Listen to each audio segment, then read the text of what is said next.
안녕하세요. 이현진의 우리문화 현장 답사. 자, 오늘은 공주 여행에 관한 이야기를 하려고 합니다. 자, 충남 공주. 여러분은 공주하면 뭐가 떠오르십니까? 자, 대부분 공주하면은 백제의 옛 수도를 생각합니다. 맞습니다. 자, 백제 계로왕이 한강 유역에서 고구려에게 죽임을 당하고 그 아들 문주왕 때 475년, 자, 475년에 공주로 천도를 합니다. 그리고 나서 성왕 때 부여로 다시 천도를 하기 전까지, 그 전까지 수도였던 것이 바로 충남 공주입니다. 사실 우리가 백제의 역사라고 생각하면 대부분 공주 부여를 떠올리지만 실제로는 약 공식적으로 700년쯤 되는 백제 역사 속에서 공주 부여는 불과 200년이 채 되지 않습니다. 대부분 백제의 역사는 이 한강 유역에서 이루어졌습니다. 그런데 우리가 현재 기록과 자료들이 많지 않아서 백제하면 지금 애석하게도 조금 협소하게 공주 부여를 중심으로 사고하고 있습니다. 자, 그런데 백제는 원래 해양 세력입니다. 제해권을 가지고 해양을 많이 다니던 이런 힘을 가지고 있던 나라였죠. 그래서 그들의 수도가 대부분 뭐냐면 강을 중심으로 바다에 가까운 쪽에 혹은 바다를 나가기 쉽게 만들어집니다. 한강 유역도 마찬가지고, 그리고 역시 금강 유역에 있던 공주 부여도 마찬가지죠. 자, 공주로 쫓겨온 백제의 제2의 부흥기를 만든 사람은 바로 무령왕입니다. 그래서 무령왕이 약해져 있던 백제를 다시 강하게 만들어내고 훈련시키고, 그리고 제해권을 다시 장악해 나갑니다. 그래서 우리가 당시 위진남북조 시대였던 중국의 남조와 많은 교류를 했던, 남조 양나라와 많은 교류를 했다는 기록들이 나오는 거죠. 자, 그 공주시대의 부흥기를 이끌었던 무령왕. 그러나 애석하게도 뭐 사실 대부분 삼국시대의 무덤들이 마찬가지인 것처럼 무령왕의 무덤이 어디에 있는지는 알려지지 않았습니다. 그리고 시간이 흘러 일제강점기를 거치면서 충청도에서 상당히 중요한 지역이었던 공주가 철로가 대전 쪽으로 해서 철도가 개설되는 바람에 경제적으로 소외받고 또 대전으로 도청소지를 옮겨가는 바람에 정치적 경제적으로 소외받는 지역으로 일제강점기를 보냅니다. 그런데 이 일제강점기에 백제의 옛 수도였던 공주에 많은 관심을 기울였던 아주 나쁜 놈이 있습니다. 그건 바로 가르베 기온이라는 일본인입니다. 자기 집안에 아마 부친이 고물, 이런 이제 유물과 관련된 이런 일들을 했던 영향을 받아가지고 그런데 일찍 눈을 뜬 거죠. 그래서 공주 고보의 선생으로 와가지고 가르침보다는 백제의 유물을 발굴하거나 백제의 유물을 수집하기 시작합니다. 나중에는 노골적으로 대낮에 고분을 발굴하기 시작했죠. 왜? 옛 기록에 왕궁의 서쪽에 왕릉이 있다, 이런 기록이 나옵니다. 여기서 왕궁은 당시 공산성을 의미할 것이고, 공산성에서 서쪽이라 하면 현재 송산리 고분이 있는 지역, 많은 무덤들, 형태는 다양한 형태로 봉분도 있고 봉분이 없는 거 있고 이런 무덤들이 자리했던 곳이고, 이곳을 눈여겨본 것이 바로 가루베죠. 그래서 거의 대부분의 송산리 고분을 가루베가 도굴해 갑니다.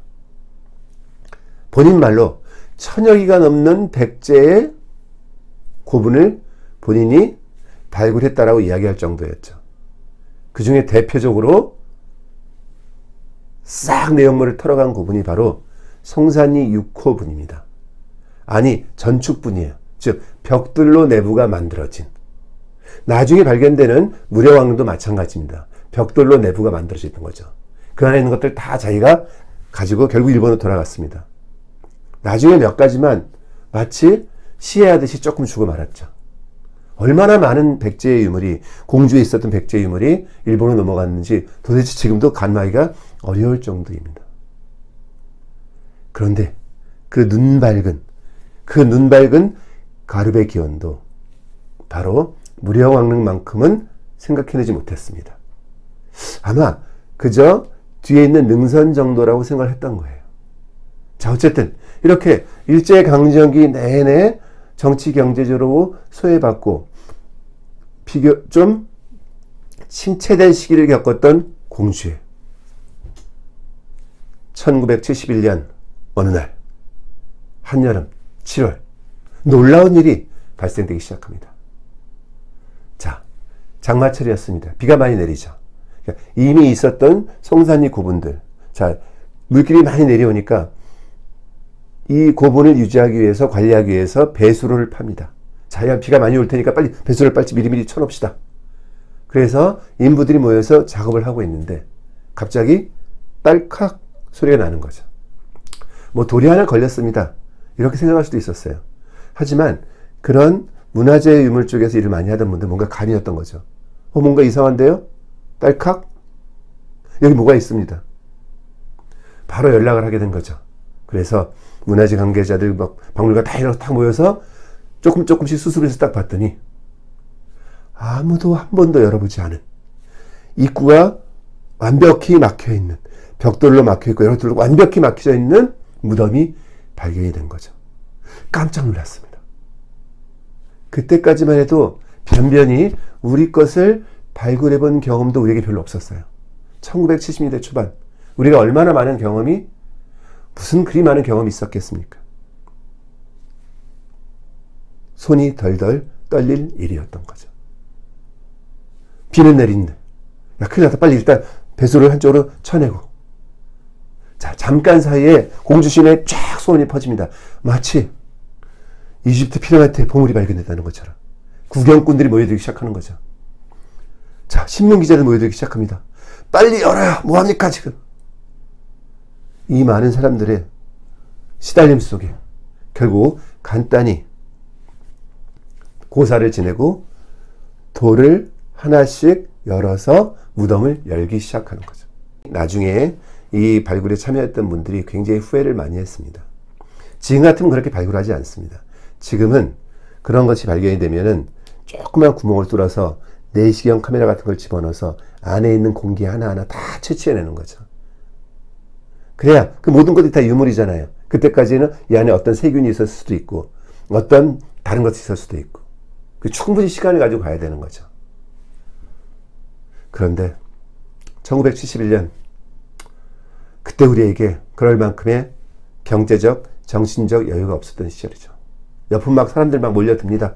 빨리 열어라. 그래서 벽돌 하나 탁 열고 나서 깜짝 놀라고 말았죠. 안에 눈이 시퍼렇게 뜨고 있는 짐승이 지켜보고 있었던 거죠. 나중에 열어보니 바로 그 무덤을 지키는 수호신 진묘수라고 부릅니다.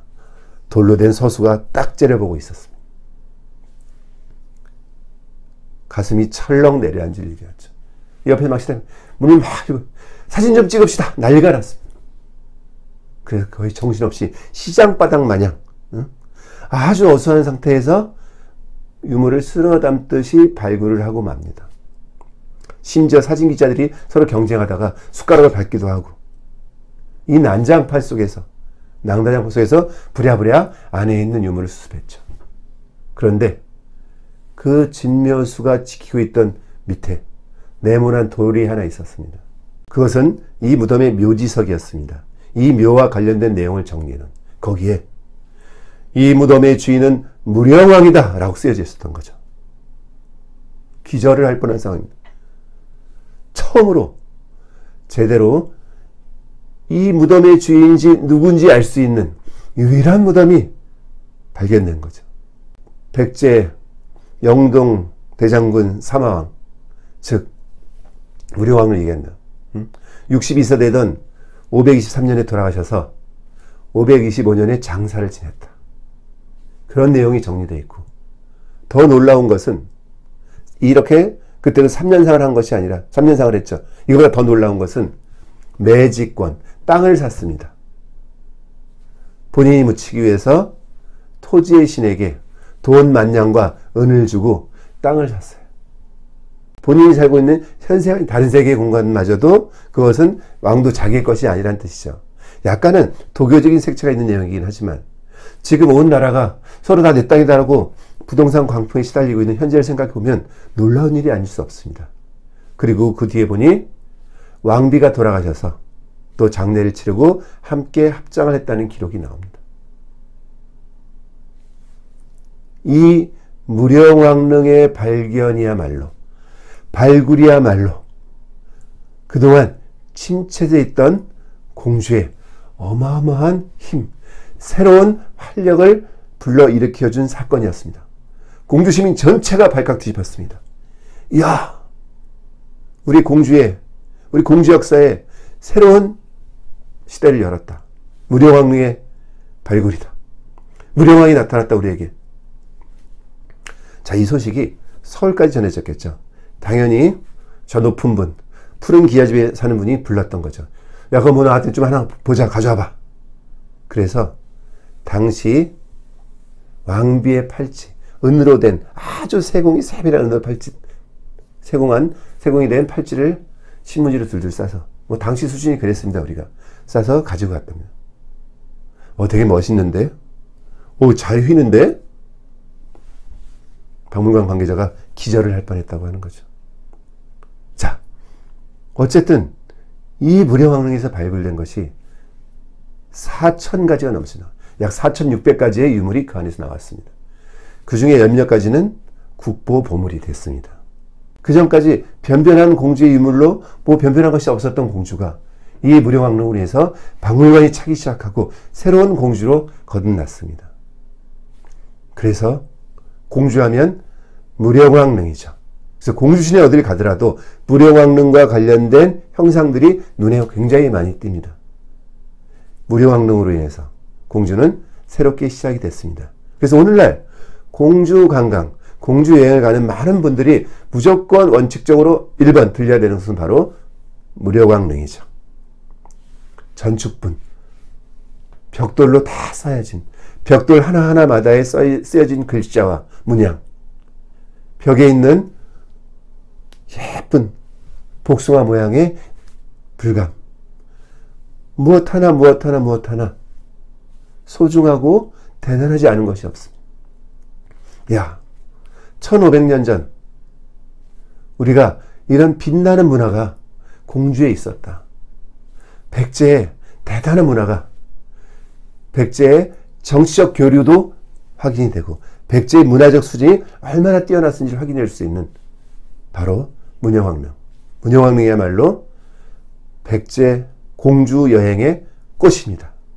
그런데 많은 분들이 문영왕릉을 갈 때는 대부분 송산리 고분군 주차장에서 서서히 걸어서 올라갑니다. 근데 저는 좀 다른 길을 통해서 가기를 추천합니다. 자, 금강 다리를 건너자마자 오른쪽으로 보시면은 야트만한 언덕의 능선이 쭉 이어져 갑니다. 그것이 바로 정지산 유적이라고 하는 문영왕릉의 왕비의 빈전, 장례를 치르기 전까지 모시는 공간인 빈전으로 추측되는 유물과 유구들이 거기서 발굴이 되었습니다. 그 위에 올라서시면, 정지산 유적지 서면 금강이 쭉 내려다 보이고 공산성이 보이고 그리고 공주 시내가 이렇게 보입니다. 그래서 이 전체를 조망할 수 있는, 아름다운 조망을 할 수 있는 뷰 포인트가 되는 곳이기도 하고, 또 거기서부터 능선길을 따라서 쭉 가는 것은 뭐냐면 바로 소나무 숲길입니다. 그래서 피톤치드, 소나무 향을 쭉 맡으면서 쭉 능선을 따라 탁 넘어가면 갑자기 아래로 무덤들이 쫙 펼쳐져 있는, 송산리 고분군이 쭉 펼쳐져 있는 것이 보입니다. 그 중에 바로 문영왕릉이 하나 있는 거죠. 그래서 밑에서 산을 올라가는 것이 아니라 정상에서 밑을 이렇게 내려다보면은, 야, 우리가 어떤 마음으로 무덤의 묘자리를 정하고 그리고 어떻게 형성이 왔는지가 한눈에 들어오는 거죠. 백제 사람들의 눈이, 백제인들의 시각이 오늘날 우리에게 공감이 되기 시작하는 그런 뷰가 거기에 펼쳐집니다. 그리고 왼쪽 멀리로는 바로 공산성이 또 역시 나란히 보이고 있죠. 백제의 눈, 백제의 시각으로 새로운 길을 통해서 문영왕릉을 찾아보시기 바랍니다.